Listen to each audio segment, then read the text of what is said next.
வணக்கம். டான் தமிழொலியின் பிரதான செய்திகளுடன் இணைந்திருக்கின்றோம். முதலில் உள்நாட்டுச் செய்திகள்.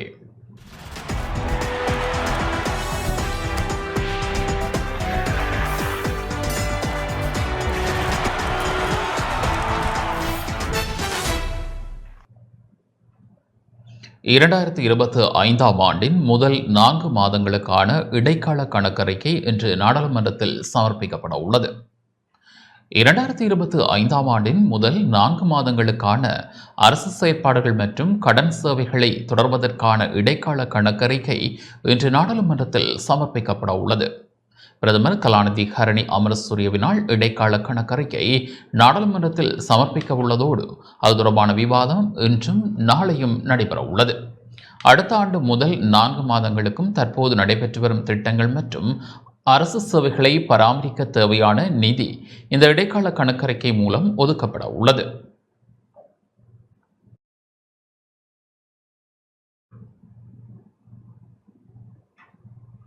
வளத்தாப்பட்டி குளம் தொடர்பில் முறையான விசாரணை மேற்கொள்ளப்பட வேண்டும் என நாடாளுமன்ற உறுப்பினர் ரவுப் ஹக்கீம் தெரிவித்துள்ளார். வளத்தாப்பட்டி குளம் தொடர்பில் முறையான விசாரணை மேற்கொள்ளப்பட வேண்டும் என ஐக்கிய மக்கள் சக்தியின் நாடாளுமன்ற உறுப்பினர் ரவுப் ஹக்கீம் தெரிவித்துள்ளார். நாடாளுமன்றத்தில் எதிர்க்கட்சியினால் கொண்டுவரப்பட்ட அனைத்து நிலைமைகள் குறித்த சபை ஒத்திவைப்பு விவாதத்தை நேற்று மாலை இடம்பெற்ற போது உரையாற்றுகையில் அவர் இதனை தெரிவித்தார். நேரடியாக அவரை சந்தித்த போது கல்குடாவில் வைத்தே இந்த கோரிக்கையை விடுத்திருக்கிறேன். அவருக்கு அதை கடிதம் மூலமாக நான் அனுப்பியிருக்கிறேன். அதை செய்து தர வேண்டும் என்று கேட்டுக்கொள்ள விரும்புகிறேன். குறிப்பாக தன்னுடைய சொந்த நிதியிலிருந்து எங்களுடைய புதிய தேசிய பட்டியல் பாராளுமன்ற உறுப்பினர் சகோதரர் நலீம் அவர்கள் அவருடைய நேரத்தை கூட நான் அபகரித்து இந்த பேச்சை பேசிக்கொண்டிருக்கிறேன்.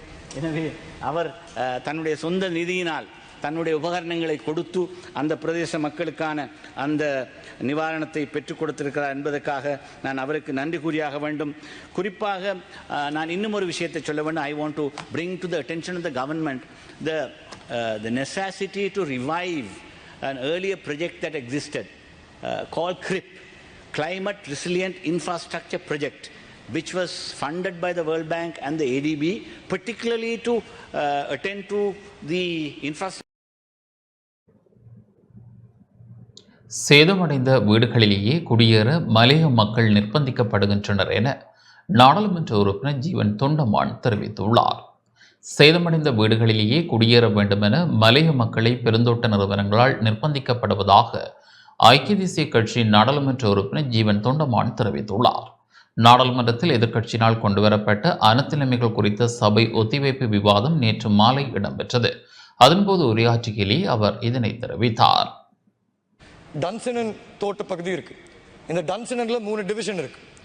இந்த டன்சனன் தோட்ட பகுதியை பொறுத்த வரைக்கும் கிட்டத்தட்ட இன்னைக்கு 60 குடும்பங்கள் பாதிக்கப்பட்டு வீடு இல்லாம பாதுகாப்பு முகாம்கள்ல வாழ்ந்துட்டு இருக்காங்க. அப்படி இருக்க சூழல்ல நான் இந்த இடத்துக்கு போய் அங்க இருக்க பெருந்தோட்ட நிறுவனத்துக்கிட்ட பேசி ஒரு விஷயம் எங்க கண்காணிப்பு கட்டில வந்துச்சு. அங்க கட்டப்பட்ட கிட்டத்தட்ட 404 வீடுகள்ல நிறைய வீடுகள் வெளியாளுங்களுக்கு விற்கப்பட்டிருக்கு. அதே மாதிரி கிட்டத்தட்ட 50லேருந்து 60 வீடுகள் பயனாளிகள் இன்னும் உள்ளார போகாம இன்னும் வெறுமனே இருக்கு. நாங்க ஒரு கோரிக்கையை முன்வைக்கிறோம் அரசாங்கத்துக்கிட்ட. அப்படி இருக்கிற அந்த 60 வீடுகளுக்குள்ளார இந்த பாதிக்கப்பட்ட குடும்பங்களை இடமாற்றம் செஞ்சா கட்டாயம் அவங்களுக்கு ஒரு பாதுகாப்பு வரும். ஏன்னா இன்னைக்கு இருக்கிற சூழல்ல அங்க இருக்க கிராம சேவக அவர்கள் சொல்லியிருக்காரு, அந்த பாதிக்கப்பட்ட 60 குடும்பங்களும் மீண்டும் டேஞ்சர் ஜோனுக்கு அடியில் இருக்க அந்த லைன் அறைகளுக்கு தான் போயாகணும். ஆனால் நாங்கள் நேரடியாக இந்த இடத்த போய் பார்க்கும்போது அங்கே வாழ்றது சரியான கஷ்டம். அப்படி அங்கே இருந்தால் இன்னொரு தடவை வெள்ளம் இல்லாட்டி மண் சரிவு ஏற்பட்டுச்சுன்னா உயிர் பாதிப்பு ஆனாலும் ஆகும். அதை தவிர்த்துக்கிறது தான் புத்திசாலித்தனம்னு நான் நம்புகிறேன். அந்த வகையில் தான் இந்த மாதிரி விடயங்களில் ஆளுங்கட்சி எதிர்கட்சி அப்படின்னு எல்லாம் பார்த்துட்டு இருக்க முடியாது. இது எல்லாரையும் பாதிக்கிற விஷயம்தான். அப்படி இருக்கும்போது நாங்கள் இந்திய தூதுவர் அவர்கள்கிட்ட பேசியிருக்கோம். இந்திய தூதுவர் அவர்கள்கிட்ட பேசி அதே மாதிரி எல்பிட்டிய பெருந்தோட்ட நிறுவனத்துக்கிட்டையும் நாங்கள் பேசியிருக்கோம். அவங்கள்ட்ட பேசி இருதரப்பினர் கிட்ட இருந்தும் நாங்கள் கடிதம் எடுத்திருக்கோம். அந்த கடிதங்கள் 2யுமே தோட்ட உட்கட்டமைப்பு அமைச்சுக்கு அனுப்பியிருக்காங்க. அவங்க சொல்ற டைரக்ஷன்ல தான் அந்த வீடுகளை மக்கள் பாவனைக்கு ஒப்படைக்க முடியுமா முடியாதான்னு தீர்மானம் எடுப்பாங்க. ஆகவே அரசாங்கம் தயவு செய்து அதை கொஞ்சம் அதிகமான அளவு கண் பார்வையிட்டு அதுக்கு ஒரு தீர்வை பெற்றுக் கொடுக்குமாறு நான் கேட்டுக்கொள்கிறேன்.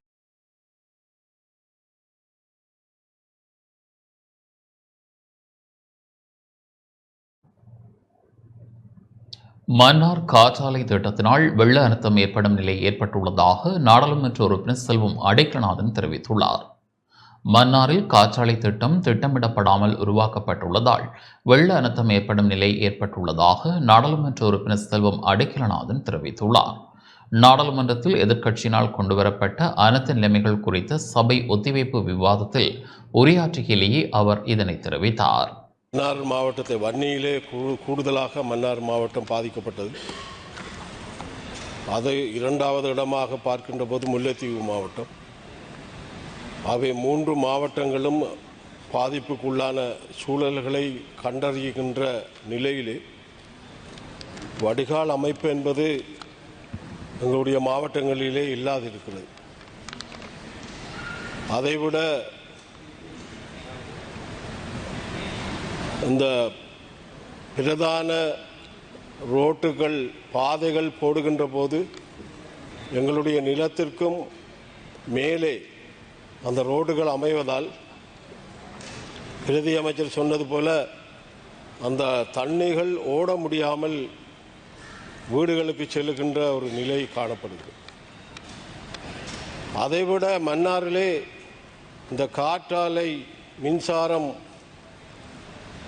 கடகடவென செய்ததன் காரணமாக, அது திட்டமிடாமல் செய்ததன் காரணமாகவும் இந்த அனர்த்தத்திலே தண்ணி கூடுதலாக ஒவ்வொரு முறையும் மன்னார் பாதிக்கப்படுகின்ற நிலைமையை நாங்கள் கண்கூடாக காண வேண்டும். பிரதி அமைச்சர் சொன்னார், கடந்த கால அரசு செய்த தவறுகள் அது பிரதிபலிக்கிறது என்று. நான் உங்களுடைய அரசை பார்த்து சொல்லுகிறேன், கடந்த கால அரசுகள் செய்த தவறுக்கு பிராயச்சித்தம் செய்வதற்காகத்தான் உங்களை மக்கள் தெரிவு செய்திருக்கிறார். ஆகவே நாங்கள் கடந்த கால அரசை நாங்கள் பேசுவதில் அர்த்தமில்லை. நாங்கள் என்ன செய்யப்போம்? மக்கள் உங்கள் மீது பாரிய நம்பிக்கையோடு வாக்களித்திருக்கிறார். ஆகவே கடந்தத்தை பேசி பிரயோசனம். நம்ம இந்த அரசாங்கம் என்ன செய்ய போகிறது? மக்களுக்கு என்ன, அவர்களுடைய நம்பிக்கைக்கு எப்படி செயல்பட போகிறோம் என்பதுதான் பிரதானமாக இருக்க வேண்டும். ஆகவே இந்த வடிகால் அமைப்பை கவனத்தில் எடுக்க வேண்டும் என்பதும் அரசாங்கத்தின் முக்கிய கடமையாக அதை செயல்படுத்த வேண்டும் என்பது என்னுடைய கருத்து. வடக்கு மாகாண ஆளுநருக்கும் சர்வதேச தொழிலாளர் அமைப்பின் பிரதம தொழில்நுட்ப ஆலோசகருக்கும் இடையிலான சந்திப்பு நேற்று இடம்பெற்றது. வடக்கு மாகாண ஆளுநர் நாவண்ணா வேதநாயனுக்கும் சர்வதேச தொழிலாளர் அமைப்பின் பிரதம தொழில்நுட்ப ஆலோசகர் தோமஸ் கிரிங்குக்கும் இடையிலான சந்திப்பு நேற்று வடக்கு மாகாண ஆளுநர் சேலத்தில் இடம்பெற்றது. கடந்த காலத்தில் வடக்கு மாகாணத்தில் சர்வதேச தொழிலாளர் அமைப்பினால் முன்னெடுக்கப்பட்ட திட்டங்கள் தொடர்பில் ஆளுநருக்கு எடுத்துரைக்கப்பட்டது. ஆரம்பிக்கப்பட்ட திட்டங்கள் அடுத்த ஆண்டுடன் முடிவுக்கு வர உள்ளதாக குறிப்பிட்ட ஆலோசகர் தோமஸ் கிரிங், இந்த திட்டங்களை முன்னெடுத்து செல்வதற்கு வடக்கு மாகாண சபையால் வழங்கப்பட்ட ஒத்துழைப்புகளுக்கும் ஆளுநருக்கு நன்றி தெரிவித்தார். தற்போதைய காலகட்டமே வடக்கு மாகாணத்தின் அபிவிருத்திக்கு மிக பொருத்தமான சந்தர்ப்பம் என்பதை குறிப்பிட்ட ஆளுநர் அதற்கு உதவுமாறும் கோரிக்கை விடுத்தார்.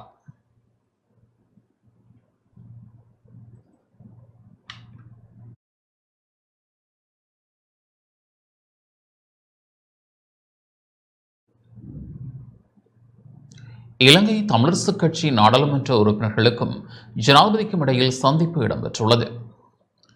ஜனாதிபதி அன்ரோகுமார் திசாநாயக்க மற்றும் இலங்கை தமிழரசுக் கட்சி நாடாளுமன்ற உறுப்பினர்களுக்கு இடையிலான சந்திப்பு நேற்று பிற்பகல் ஜனாதிபதி அலுவலகத்தில் இடம்பெற்றது. இதன்போது தமிழரசுக் கட்சியின் உறுப்பினர்கள் வடக்கு மற்றும் கிழக்கு மக்கள் நீண்டகாலமாக முகம் கொடுத்து வருகின்ற பிரச்சினைகள் குறித்து ஜனாதிபதிக்கு விளக்கம் அளித்தனர். இந்த சந்திப்பில் நாடாளுமன்ற உறுப்பினர்களான சிவஞானம் ஸ்ரீதரன், பத்மநாதன் சத்தியலிங்கம், சண்முகநாதன் குகதாசன், சாணக்கியன் ராசமாணிக்கம், ஞானமுத்து சிறுநேசன், கவீந்திரன் கோடீஸ்வரன், இளையதம்பி சிறுநாத், துரராசா ரவிகரன் ஆகியோர் பங்கேற்றனர்.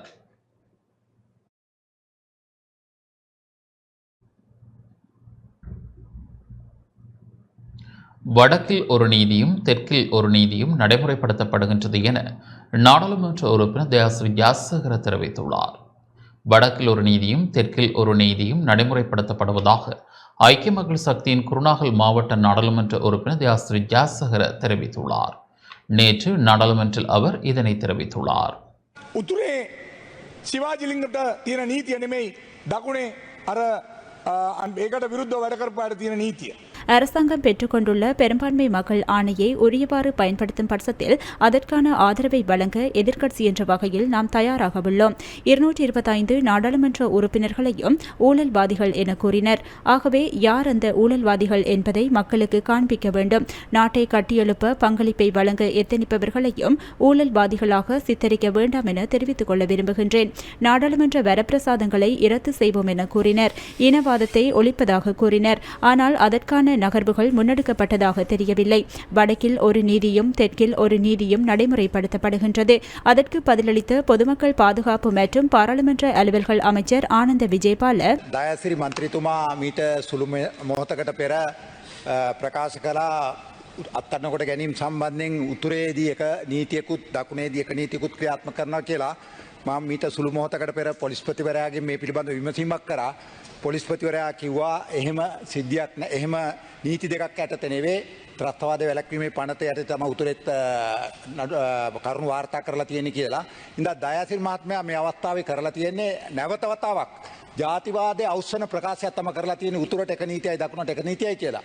මම හිතන්නේ උන්ගේ දේශපාලන බංකොලොත් භාවයේ නැවත නැවතත් ප්‍රදර්ශනය කිරීමට තමයි මේ ආකාරයට අසත්‍ය ප්‍රකාශ මේ සභාවට ප්‍රකාශ කරන්න කියලා කියා සිටින කැමැති ගරු කතා. வழக்கு தாக்கல் செய்யும் விடயத்தை போலீசாரை முன்னெடுத்துள்ளனர். போலீசார் சுதந்திரமாக செயற்படுவதற்கு நாம் இடமளித்துள்ளோம். போலீசாருக்கு உங்கள் அரசாங்கத்தை போன்று நாம் அழுத்தம் பிரயோகிக்கவில்லை. போலீசார் விசாரணைகளுக்கு அமையவே இந்த சட்டத்தின் கீழ் வழக்கு தொடர்வது என்ற தீர்மானத்தை எடுக்கின்றார்கள். அது போலீசாரின் பொறுப்பாகும். அது அமைச்சரின் வேலையில்லை.